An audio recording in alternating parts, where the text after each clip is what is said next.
Good morning. I hope you guys can see and hear us. Let me know, confirm in the chat that you can see and hear us. Today we've got such exciting stuff for you. But I want to start by saying, I know I've been kind of not here for a while. You kind of didn't see me for a couple of weeks, and then I neglected a couple of Fridays on my Friday functions video. It's just because I got tied up with the spring release. Here at Microsoft, we're all kind of excited and all riling together to make sure that our spring release goes well, which makes things a little busy, right? But I'm happy to be here. Chuck's been helping out a lot with the PowerApps webinars. I don't know if you've seen Chuck's webinars, but they're on the Power BI channel or they're on the Chaz MSFT channel. So Chuck is just awesome. He's been delivering amazing webinar content. By the end of this week, you'll be able to go to the webinar page on PowerApps and kind of get all the links to the videos that you may, or the webinars you may have missed, and then you can just watch them. So don't worry, okay? So let me tell you about today. And Marcel, thank you for confirming that you can hear me. So today is about analytics. Now, I hope you've all taken a peek at the built-in analytics, which means that all of your apps, if you click on the little details, you click on the little ellipsis, and then you click on details. And then once you're in the details screen, that's where you'll see the app link and the sharing and the versions. At the very end of that screen is the analytics. And it's one of my favorite features because what analytics does is it gives you analytics on your app in relation to usage. Where is it being used? You know, who's using it? What device are they using when they use it? You know, so and it's really cool because you get a chance to validate that your apps are really going to be useful in your business, right? You can validate that they're being used. And if they're not being used, this gives you a little hint, okay, you're not delivering the content people want, or you need a better adoption program, or you need a better marketing program. There's something that you need to tweak to get your app out there. And you keep tweaking or iterating until your usage goes flying up in the sky and you're all excited about being a great app maker. Now, where the gap lies, I find, is that when you build the app, you put a lot of buttons in your app, right? You put a menu item, maybe that's a gallery, or you'll put buttons in your apps. You might even put hyperlinks in your apps, but there's no way in the current analytics dashboard to really track what they're doing inside the app. Now, this is where Vivek, I'm going to introduce you here to Vivek. He is a champion. Now, if you don't know what a champion is, when you use PowerApps, and this is happening everywhere you work in PowerApps, PowerApps is paying attention to what you're doing. It's paying attention to whether you're building apps for production, how you're sharing those apps. It's paying attention to what people do when you share those apps. Are they sharing information? Are they making apps and so forth? So it gives you a rank based on your expertise in PowerApps and how successful you are. It ranks you. And when you get to the top of that rank, there's a little in-product notification that says, hey, we'd like to invite you to our Champions program because we can tell that we need to hear more from you. Right? So the Champion program is looking for very active PowerApps users. So remember, keep making apps, keep sharing apps, head towards production apps as quickly as you can. And what will happen is you might get invited to the Champion program too. Now, a member of our Champion program is going to talk to us today. His name is Vivek Bavishi. And excuse me if I said it wrong. And Vivek is personally in the area of product marketing, but he works for a manufacturing company called Regal Beloit, I believe it's pronounced. And he has come up with a system of building his own analytics for an app that he has, which has a splash screen, right? So I want to go ahead and pass it over to Vivek so he can talk to you a little bit. Vivek, do you mind giving a short introduction before you actually share screen? But take it away. We're all excited. All right. Thank you so much, Audrey. Thank you for scheduling this webinar. And I'm really excited to kind of share this, whatever I have learned from PowerApps with the global audience. And as you said, we have people from all over the world. So it's great to be a part of this. Just a bit of background about me. I'm from India. I am currently working in Regal Beloit. I am in the marketing rotational development program, and I'm mostly working on product marketing projects. And PowerApps was something because we are Office 365 Enterprise. We saw this new tool. I mean, I just saw this new tool coming up. I was like, okay, we need to see what it is about. So I started playing around with it, and I mean, I was the one who just kind of promoted it throughout the organization. And now we have a lot of production apps. We have a lot of testing going on. A lot of people excited about it. So it was quite a journey that started like a few months back. So all thanks to the Power Apps team for introducing this tool. And now we are the best part that we talked about this, even in a previous some calls that I had with Audrie, was it's integrating everything together at one place. We are on CRM, we are on SharePoint, we are on Outlook. So it made sense to just integrate everything together at one place, and that's how I started this journey. I don't have coding experience as such. I'm just, I would say, a citizen developer, as people call it. But yeah, I like to play around with these things, and that's how I started with this. So yeah, let me now jump on to let's start talking about the app. So let me share my screen and show you what I have. Just confirm to me once if you can see my screen. Audrey, can you give me a confirmation? Yes, we can see it. Okay. All right. So let's get started. So I have an app kind of built over here, and I'll kind of talk through this app um, when I'm trying to explain what I have tried to build over here. So the reason, let me take a step back. So the most of the apps that we developed was for our sales team, where we kind of had a product or a product portfolio that we wanted our sales teams to have direct access to easily.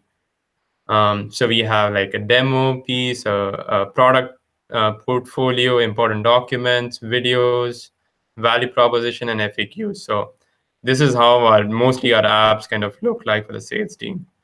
So we started with a pilot app, and the thing was, we knew people were using it, but we didn't know how much and what is it that they were using, and how, like, what was more popular, or was there some issue with some section. So we never got a feedback very quickly from the sales team, because I mean, everybody has a lot of work to do. Nobody has the time to give a feedback on something new. But so that's how we started thinking about, okay, can we track it? We saw that there was the app analytics, but that was more, as Audrey pointed out, it was more towards the usage of app, what devices it's being used Yeah. at, and all that. Yeah. I wanted to track how people are interacting with my app, what are they seeing, and how much they're using it. So that's how this Yeah. app Great really. idea. Great idea. Jumping into kind of how it actually works. So I have a data source. I'll show you. I have created the data source as an Excel sheet. So you can see in my data source there's a analytics demo. It's a OneDrive connection. So anytime it gets updated, it will kind of update here as well. Um, the reason why I'm choosing Excel here now is because I wanted to share this app after this webinar with all the audience, and it will be easier to just share the Excel, and you can kind of play around with it however you want to. So you guys are going to get this app. Yep, you are. Yep. So you could also use any data source. I mean, you can use a SharePoint list, or I mean, whichever data source you are comfortable with and you majorly use, you can use that to save your data.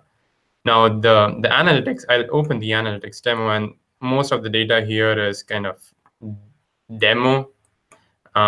It kind of captures a lot of points throughout the app. So it's basically kind of interaction points that I'm trying to track in this data source.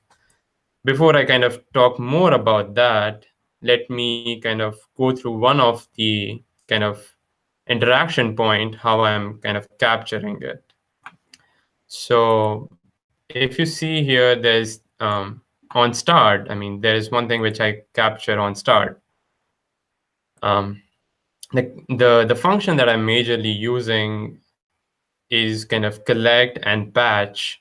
Collect, the first time people kind of log in to this app, and when they open the app, a record is created in the analytics demo Excel, and it captures various fields of the user. So the username, the user email, um, the login date, login time, and I'm also capturing the latitude and the longitude. So you know that Power Apps has the location kind of function where you can capture the location details of wherever the app is being used at. So all these Just quick fields are, interruption, Vivek. yeah, Vivek, you might want to mute your computer in case so we don't get an echo, but it doesn't sound like we are anymore the first time we did. But I okay, wanted to just interject here that sure. this collection that he's creating actually lives right here in the app. It'll create a table. And if those of you that haven't used collections before, they're really great for bringing data in, and then you can use that data throughout your app, or you can, as Vivek is going to do, you can patch it somewhere else. But if you need to know more about collections, I'll put a link to that in the description after the video. Thanks for That's letting me interrupt, Vivek. Yep, no problem. Let me know wherever I need to stop, and I think that's a good point to kind of bring it in through the webinar. Yeah. And you're Yep. using the Office 365 users connector for the profile information, right? Yeah. Perfect. Yep. I love that we have built in. I don't know if you guys knew this, but you notice that he took advantage of the longitude and the latitude, which are functions that are built in. You don't need to add a connector. So you Yes. can actually find out where they are. So it's kind of cool. Good idea, Vivek. Yep. Some people might not like it, but I mean, it's good for us to kind of keep track where the app is being used at. It's not kind of invasion of privacy, I would say, because it's mostly Yeah, being and it's used. internal. I mean, it's Yeah, company. Yeah, I think that makes sense. sure. So yeah, as you can see, so just a comment that I wanted to add to your point, Audrey, about the analytics demo. It's a this collection is actually the OneDrive document. So it's I don't think it's not residing over here. It's directly collecting data into the OneDrive document. Make sense? Okay, so I'll kind of, so yeah, so this is the initial information that I'm capturing, and you can see like one of the records, I'll just show the last one over here. So it captures the username, user email, login date, login time, all that details. Now, this is just the initial details that you captured, but how do I capture all the further kind of interaction points? So what I've done is when I click on the demo screen, and I mean, it's just a blank screen right now. I've not added anything, but on the on visible property of this screen, what I've done is I've patched kind of a variable demo screen y. So let me kind of break it down. So what I'm doing is I'm patching the analytics demo, that's the OneDrive Excel data source. That's my data source. The record that I want to patch is the last one. So when I say last, it's when you are using the app, say a user logs in, opens the app, in that particular session, the last record will be the one that the user is logged in. So any information that is collected will be collected in that kind of record where the initial information was also collected. So can I ask a question Yeah. real quick? So if you go back to view data sources for a minute, Yes. you in the data sources, what you have is you have The analytics demo is an Excel workbook that's in your OneDrive, right? Yes. And that is the data source for that collection. So it's collecting that data into a collection on the first screen when it starts, or not in the first screen, but on start. And then when you get to this screen, this is where the patch occurs, but only of the last operation, the last new record. The last record, yeah. The last new record, yep. Perfect. Okay, thank you. Yeah. Um, so yeah, what I've done is then I've the record that I want to update is the last one, and the variable that or the column field that I want to update is the demo screen. And I'm just saying I'm using Y as a yes kind of a thing. So you can see in my kind of Excel over here, what it does is it kind of puts a Y in the demo screen. So so what I've done is similar patch commands, patch functions I've added to each of the screens on their onVisible property. So so in the product screen, I have if you see the onVisible, there's a patch, analytics demo, the same as last, but the column that I'm updating is the product screen. Now, the reason why I added to the screen instead of adding it on the onSelect property over here is I wanted to make sure that they go to the screen and there was no some kind of a lag or. No, that's a good point. Because I might have put it on the onSelect, but that's you're mitigating the risk that maybe they don't get to that other screen. Yes, I mean there could be sometimes your app might crash for some reason. You might have something on the screen. So if you want to really see if they open the screen, I would recommend to put it on the onVisible property over here of each screen. Just to add one more thing this mitigates for. So I talk about the difference between onVisible and onStart a lot, but one of the biggest, I guess, the biggest heads up for onVisible is if you ever use a parameter where you're sending someone from a different app into a screen in this app, and your onVisible is on the first screen, and that's not the screen they went to, then that first screen onVisible will not launch. But since in this case, every screen has an onVisible that's patching, then there's no risk that if I decide later on to use a parameter to send someone to screen 3, I know for a fact this will still launch, right? Yeah, that's right. Okay, good. And the onStart actually makes sure that no matter what screen I go to, it is going to collect that data. Yes. And so it's very important that you use the onStart for what he's doing in the beginning here and not the onVisible. In case later on you want to patch someone directly to a screen, you want to make sure that this information is collected first. And so the onStart is the safest place. The only problem I have with onStart sometimes is that when I'm building, I really can't preview onStart. So sometimes I'll put it in the first visible property of the first screen just for testing, just for building. And then before I go live, I'll get it into the onStart instead. But yeah, you're thinking this out so amazingly well, Vivek. Thank you. I'm sorry to interrupt you again. No, that's all good points, and I think that was a really good point of the onStart versus onVisible. While you are working with the app, as Audrie pointed out, put it in the onVisible so that you know how it's working. But yeah, keep a note somewhere. Just put it on the screen saying, put the onVisible commands on onStart when you launch the app. I like that. Notes on the screen. Don't forget, right? Because as you said, I mean, whenever they open the app, this data will definitely be collected, even if they don't click anything else. So you know that somebody opened the app. Exactly. Yeah. Good thinking. Yeah. So that was an example of kind of the screen launch, and you are kind of measuring the screen opening, kind of screen views.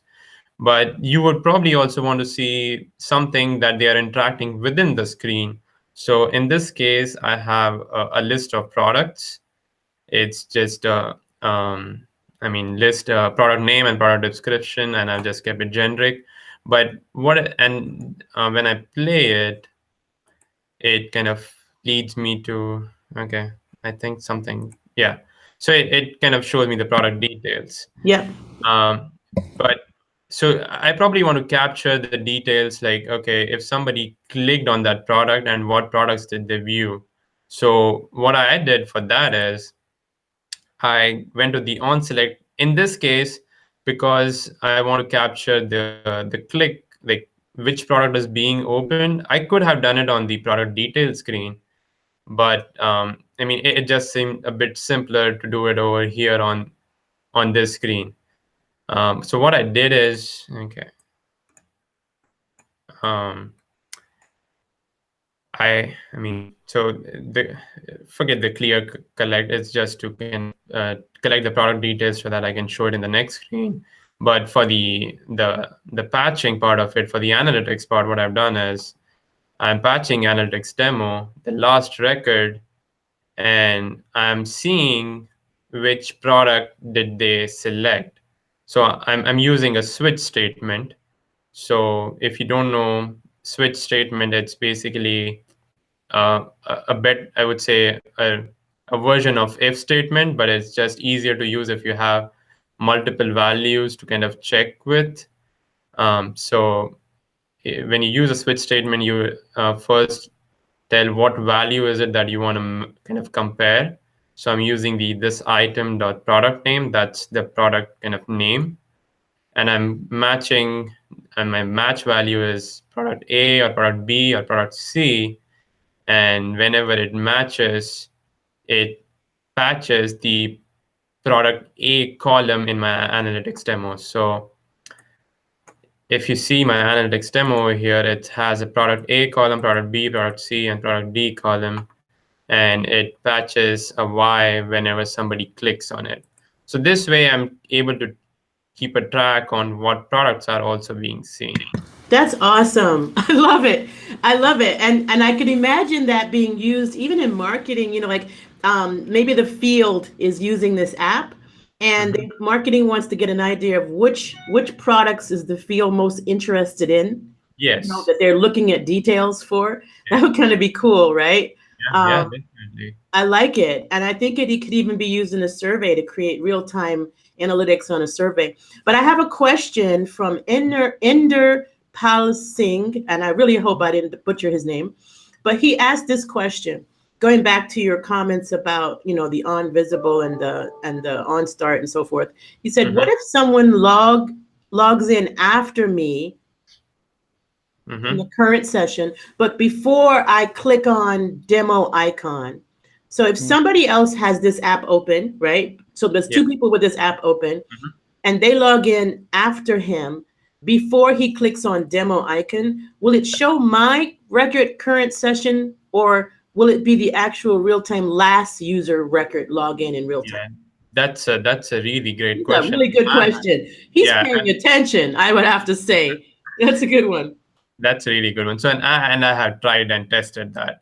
So what it does is whenever a user opens an app in Power Apps, it creates, and I might not be very technical about it when I say it. Maybe Audrey can shed some light on that, but it creates a session particularly for that user. Yep, that's And right. the patch commands will work on that user's kind of record only. So say if me, like say I have logged opened the app, and at the same time Audrey also opens the app. So what it will do is it will create two records, but the patching will work with my session's last record, and not it won't interfere with Audrey's session at all. Wow. Does that That make sense? Yeah. I'll let Ender respond to see if that makes sense to him. Let us know, or her. Let us know if that's correct. Or that's something you can understand. But I love that because I guess I didn't appreciate the value of the session until you just explained that. Yeah. Now, because I knew about, the fact that we're holding that session, but I didn't really know that it has practical application even in our apps. That's Even awesome. even I didn't realize that until I used this. So yeah. That's awesome. Okay, I'll check with him to make sure that's understandable and you can keep going. Okay. So I think I have kind of explained to some extent how the patching and how you can kind of capture all this data in an Excel. But are you just going to be happy with all the data in Excel? Might not. You might want to create some kind of dashboards or reports out of it. So there comes Power BI. And what I've done is I've tried to, I've created, this is a report. It has all the analytics in report. I mean, I have created different reports based on that same OneDrive Excel. So I can show over here what I've done is, so I'm trying to collect the views by date. So it shows me how many people have been viewing it throughout this time. I'm collecting the screen views. So basically, I'm just counting the number of times the demo screen has been open. So I basically just need to run a count, kind of a count of that demo screen, the number of eyes, and it just shows me over here. Okay, wow. So I'm blown away by this. So you basically, after you get that data, then you connect Power BI directly to the Mhm. Excel spreadsheet, right? And Yeah. then So you and place this your Excel being on OneDrive, it updates automatically. yay. Yep. Oh So my goodness. And then you just place your visualizations as to what you want to track. I notice on the lower left, you do keep track of major users here as well, like yes. who the people are using it the most. And Mm-hmm. then it looks like demo seems to be the thing. I know this is this is a demo app. This You is scrubbed it testing. for the demo, but Yep. in this case, you can clearly see that. I mean, and just thinking about this from an app maker, I'm sorry, I have to interrupt you. This is too cool. So thinking about this from an app maker's perspective, you are serious about making apps. You don't need code, but you have the power of not only Power Apps to help you do this, but you got Power BI plugged into this too. I am sure if you show this to your professionals, your leaders, your manager, they're blown away by this kind of stuff because you did this, you just did it, right? You didn't have a team of developers, you didn't have a big budget, you didn't have to put aside a lot of time. Literally, you could build this solution in hours. And when I think about the value that this adds, I'm like, I know my customers that I had in the past before I was at Microsoft, they would buy this. They'd be like, yep, I want that, right? This is so cool. Yeah. And I don't even think I've never seen this in SharePoint. So I used to do SharePoint solutions and SQL stuff. And I don't think I've ever seen anyone take an app and break it down this granular. They're usually focused on number of hits or number of opens or number of failures or whatever, Yeah. right? But Yeah. to bring it down, like that map on the lower right, that's an Esri, right? Is that an Esri? What kind of map is that? Yeah. It's a big map, and I've kind of, if you see, there are really small dots, but I mostly use the app from either I'm at Cincinnati, and I go to Indianapolis over the weekends. So you can see I've used the app at both the places a lot. So yeah. So be careful where you go because it's coming up on this dashboard, right? Yep. So I just think this That is is it. awesome. And so Yeah. that's the reason why you grab the longitude and the latitude in that first collect. All Yeah. right. This is awesome. I'm And sorry. I hate to be so excited, but I that can that imagine a ton of people that would use this and love it. yeah. And I think if you're serious about making production apps, you need to be able to validate your assumptions, right? Mm-hmm. To make sure that what you assume people need is what they really need. Mm-hmm. Because that product D over there on the top right, I'm a Yeah. little worried. Maybe we should deprecate that. I don't know, right? It doesn't look Yeah. like it's Yeah. getting much attention. That's the reason why I kind of deliberately showed. I mean, the analytics right now, it's made up. I mean, I have added some data because it's a demo app. But so yeah, I deliberately put just one kind of. I opened it only once because I wanted to show. Okay, if I see this graph, I know there's something going on with product D. Either it's not being showcased, or is there some issue with that product D screen or something like that? Is the description not proper?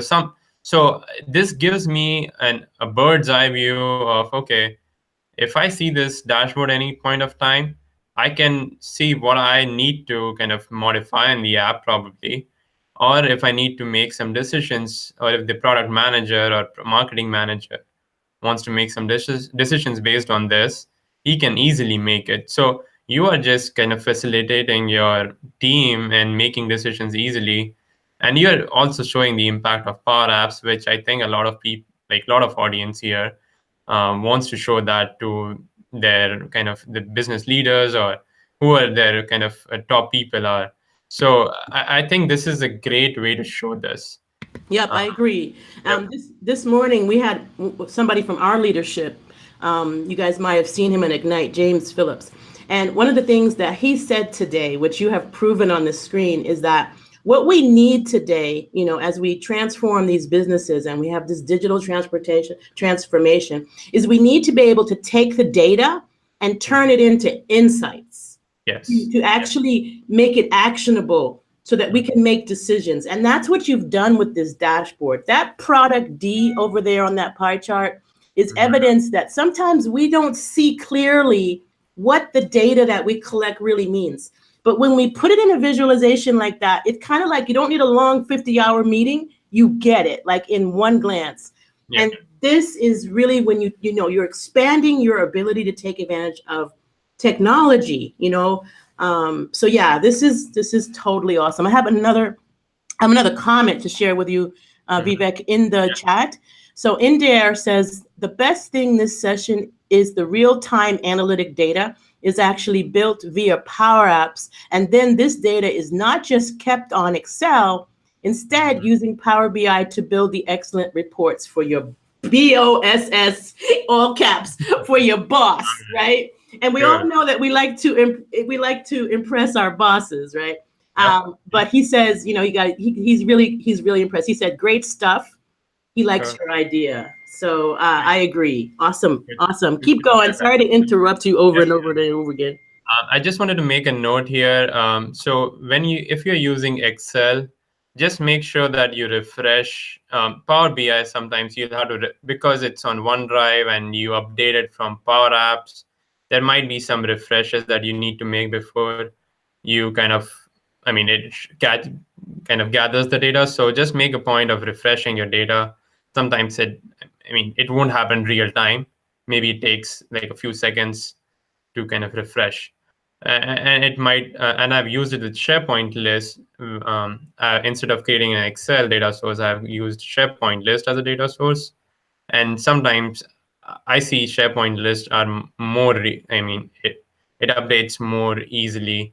I don't have to refresh that quite often. So just a note on that. So I think you could use just about any data source you want, right? But you do want to think about whatever data source you choose, think about how easy that is to update with Power BI.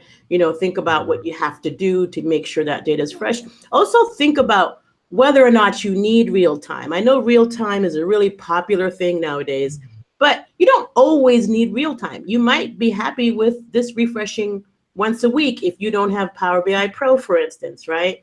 Doesn't mean that this is still not valuable, even though you may not have Power BI Pro. So I really like, think out of the box, go ahead and try stuff. If it's not perfect, that's okay. It's better than what maybe happens today, right? And you'll get to a place where you can improve upon it over time. Yep. Okay. And one more thing which you could, if you are the admin of the app, you can have an analytics icon. And I haven't put it yet, the code for it, but you can put saying, so let me show you first what it is. I've just added the Power BI tiles into the app itself. So let's say if you don't want to even go to Power BI, you just want to see the analytics within the app, you can see it if you want to. Probably you just want to give yourself the access or only a group of people, and you can easily do that by kind of putting a code saying if the user logged in as you or whoever you want to give access to, then kind of make this icon visible, something like that. But yeah, if you want to measure. So that icon at the top is going to a screen that has a Power BI tile. Is that correct? Yes. Okay, so you added the Power BI, and this is, and guys, if you didn't notice this, I'm sure you've heard the presentations, but it's in the controls menu at the bottom, the Power Yeah. BI tile. If you could just show them real quick, it's in the bottom, and then it basically prompts you for what it needs. It needs to know what where it is in the world, what workspace is it in. Okay, so he's showing you right there. So it's really straightforward. The only thing you have to remember is that you need to have that tile in a dashboard, right? Because That, it's really only looking at dashboards. yep. So yes, as already kind of pointed out, you need to put the tiles on dashboard and then import the tiles. That's what you can add. So again, this is something good to have. It would be good to see the analytics within the app.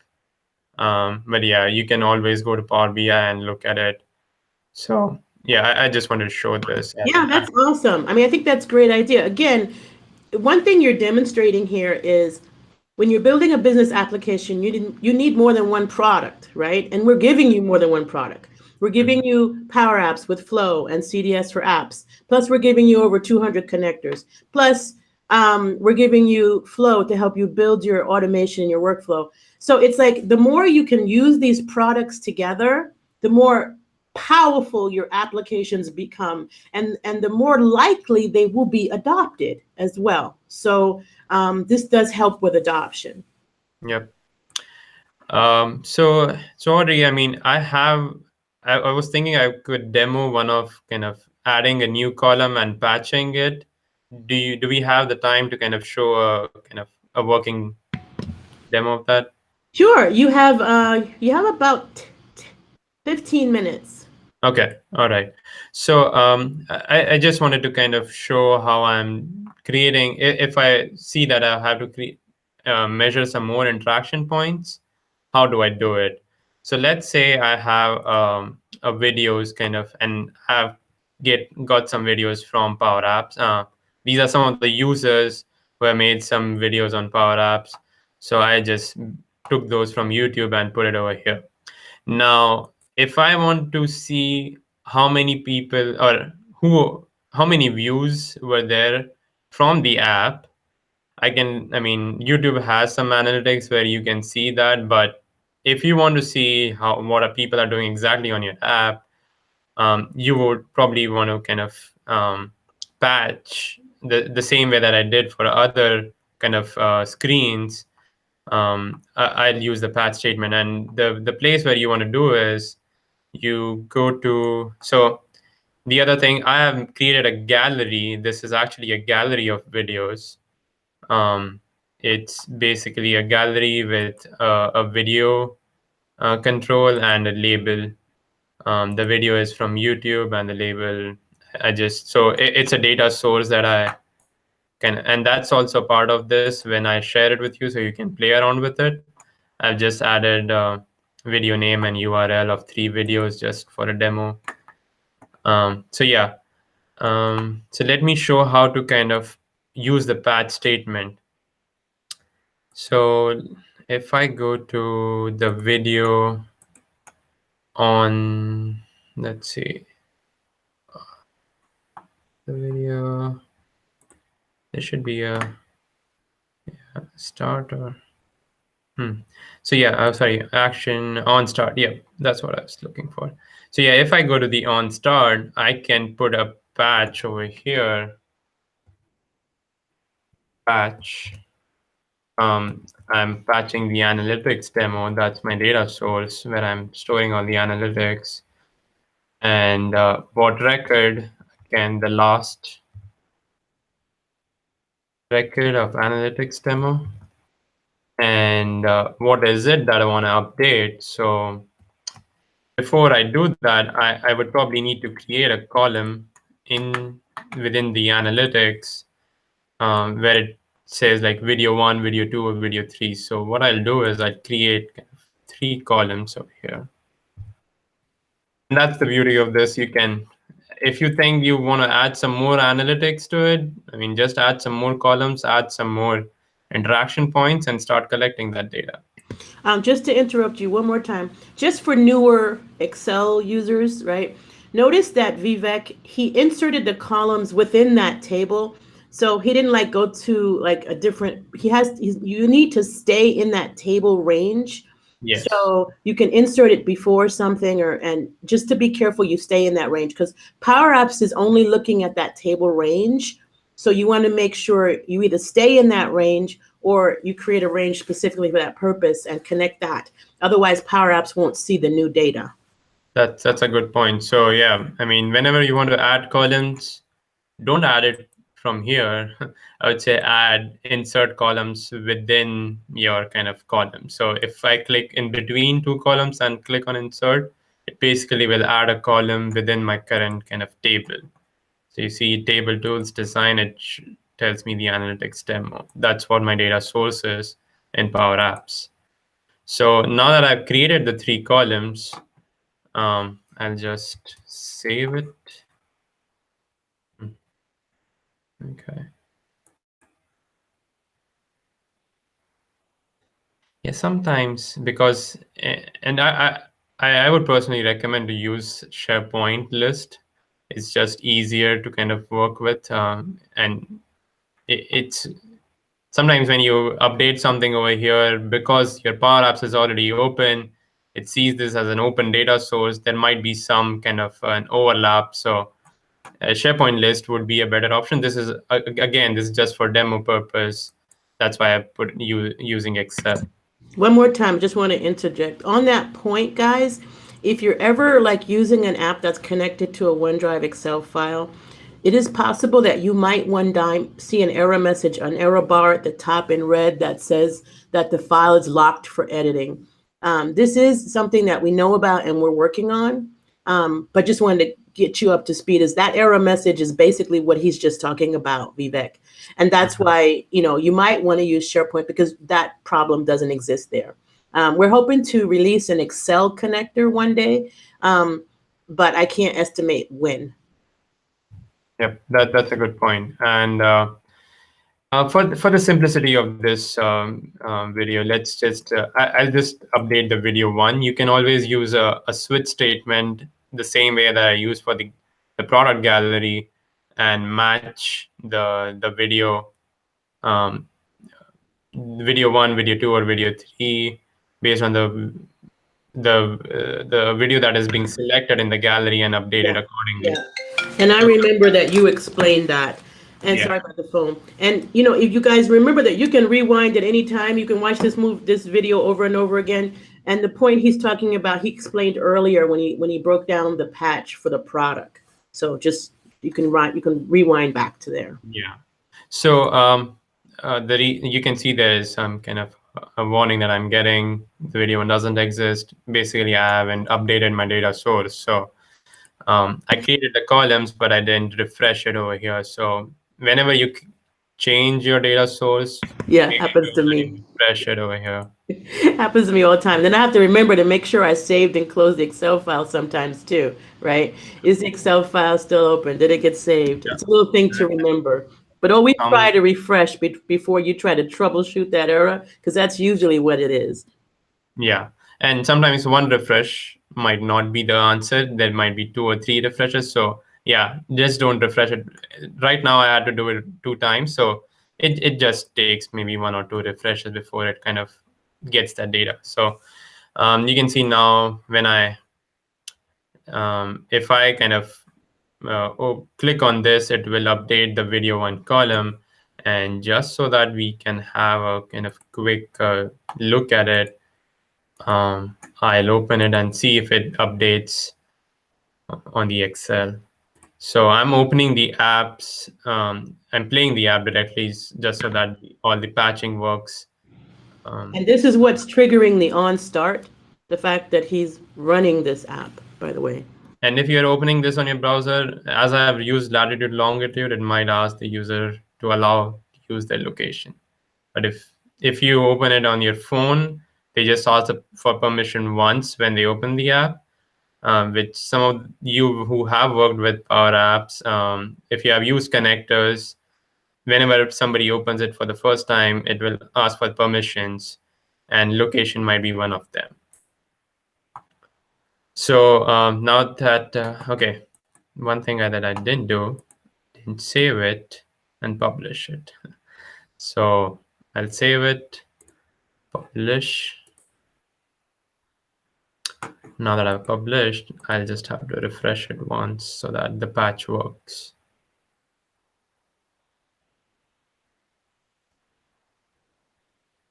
All right.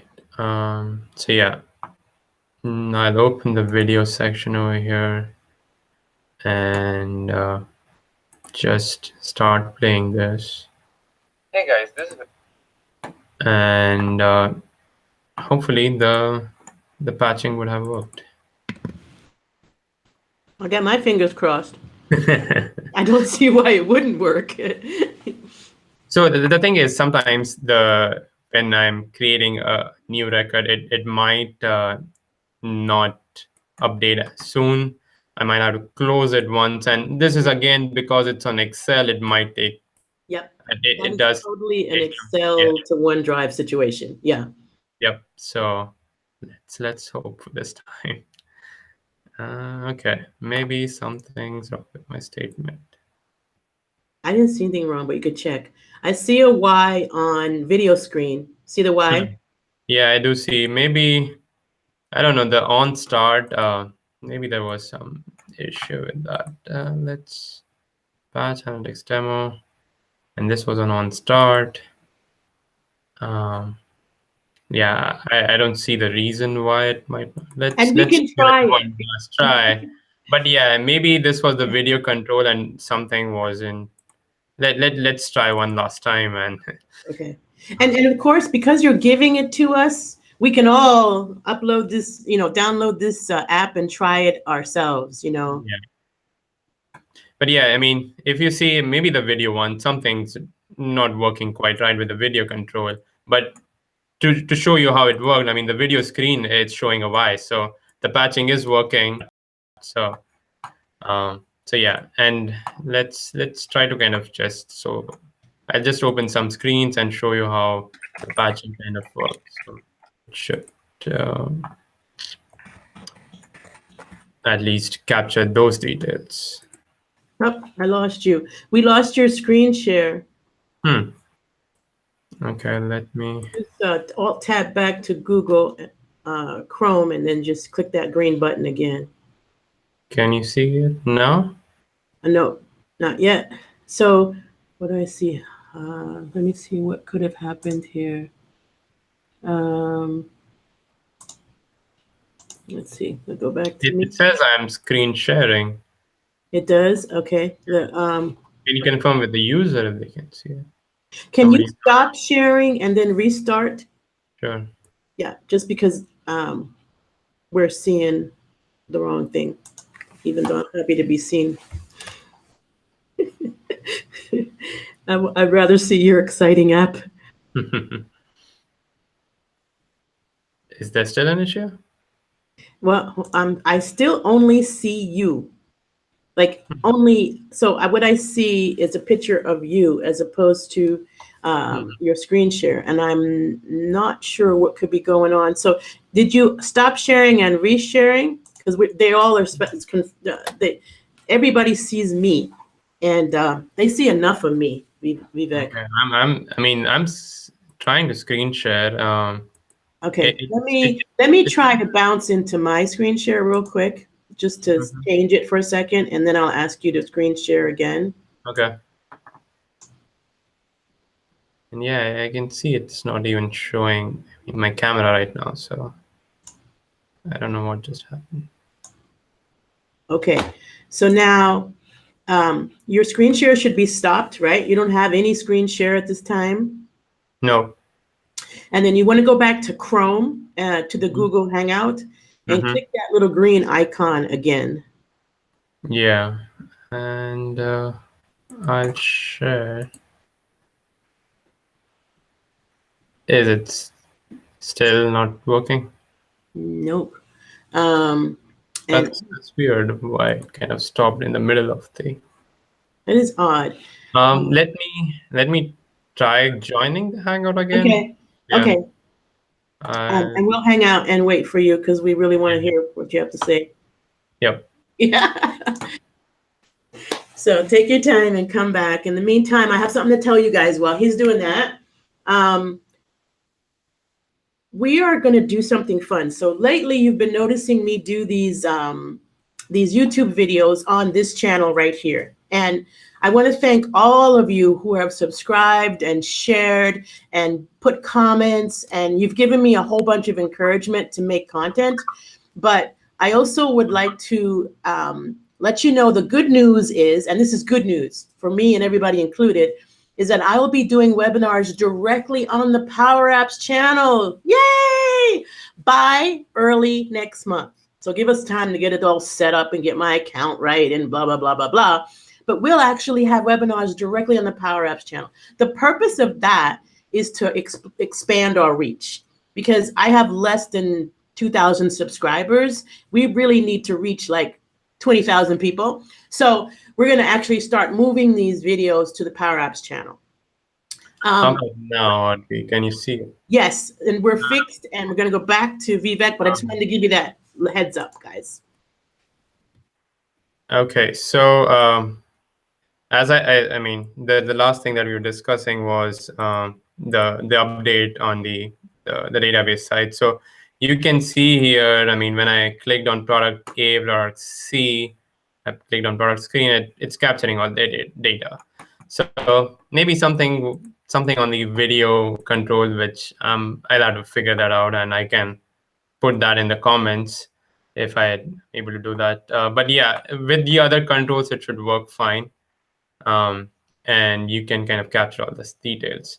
Another note that I wanted to make was in this case, I'm collecting it in all the on visible, and the patching is happening right when the screen is loading. I mean, if you think that the loading is something which you don't want to show, I mean, whenever somebody opens a screen, you don't want to show the loading thing. You could collect this into a local collection. And when I say a local collection, when Audrie kind of talked about using the collect function to maybe you create a local analytics kind of a collection and capture those details into that collection. And then when somebody is going away from the screen, say you can use it on the on hidden and update it when they navigate away from the screen rather than when they open the screen. It's just a user experience, I would say, from a user experience point of view, because in this case, whenever I open a new screen, I'm seeing the loading kind of happening on the top because the patch is working on the OneDrive. If you think that's something which bothers you or your users a bit, you could save all the data in a local collection and then just copy it when they are navigating away from the screen. Does that make, I mean, Audrie, if you want to add something to Yes. that. Yeah, no, that totally makes sense.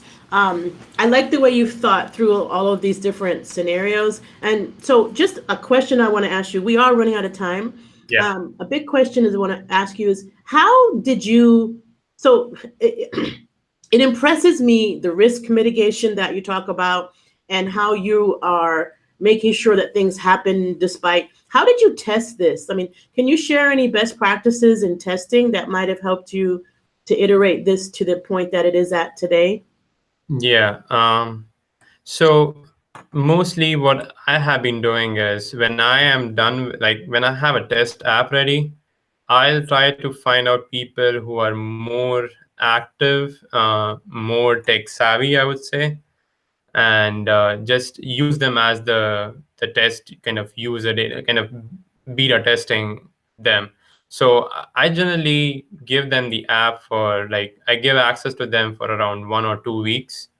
I put a feedback kind of a form within the app saying if you want to give a feedback, just fill in the form and send it to me, or I have kind of a call with them just to get their idea before I even move into production or give it out to other users.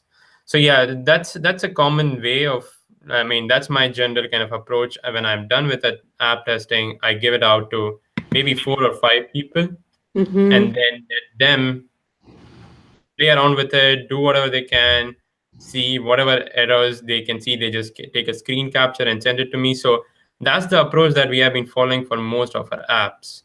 Like 2 or 3 weeks of just testing out before we make it in production. I think that's a good idea because, what I see is that sometimes adoption can fail because there's not enough testing. And it doesn't need to be big and long-winded. As you said, a week of testing with, the right players. And, the point I might add in there, make sure you have the right players. So if this app is intended for the field, get somebody from the field to help in the testing because you need somebody on the ground, so to speak, who's actually doing the work because they're the ones that can say, hey, but you forgot X, or, we don't really need product D because it's deprecating next year. They'll tell you things that you're maybe the people around you who are doing coding or developing, or maybe the power users don't know. So test with somebody that is going to be using the app, or a typical persona that would be using the app, because you'll get more out of that test. And one thing I want to add to that is when you test, don't help them, don't direct them. They should be able to get through the app without your help. And if they ask questions, ask a return question. If they say, well, where do I get demos? You say, where would you expect to find demos? And then let them help you understand the expectation of the consumer. We really have to close this down. Vivek, I want to say thank you, thank you, thank you. What you've shown us today is huge. You are a superstar, and we're not going to forget you. We're going to have you come back again and show us some more stuff that you're doing. We're not going to tell you all because it's all secret, and he's busy doing his master scientist power apping in his own world. But we're going to bring him back and have him talk to you again, and you'll meet other champions. And hey, get busy becoming a champion yourself, because we want to see you on these webinars too. We want to see what you're doing, I am so impressed with all this stuff. So we have to close before 11, but Vivek, the people are saying thank you. Awesome. Eric said, Vivek, awesome job. Love the app. Thanks, Audrey, for hosting. We got a thumbs up from Joy or Joie to Vivre, Joie to Vivre. Or I might be pronouncing it in French and he might not, but we got a thumbs up. Marcel said, yes, he seconds this. This was great. So you're getting amazing feedback. So we've got to have you back again. Thank you all for coming today. Feel free to post your Interpol puts his thumbs up too. Guys, don't forget to thumbs up below the video. Don't forget to share the video. Don't forget to subscribe to the channel, and look forward to hearing more from PowerApps. And we'll be talking to you soon. Post your questions in the community and I'll answer, okay? If it's about this webinar, just kind of put it in the tag as a webinar question. Talk to you guys soon. Have a great rest of your week. Bye-bye.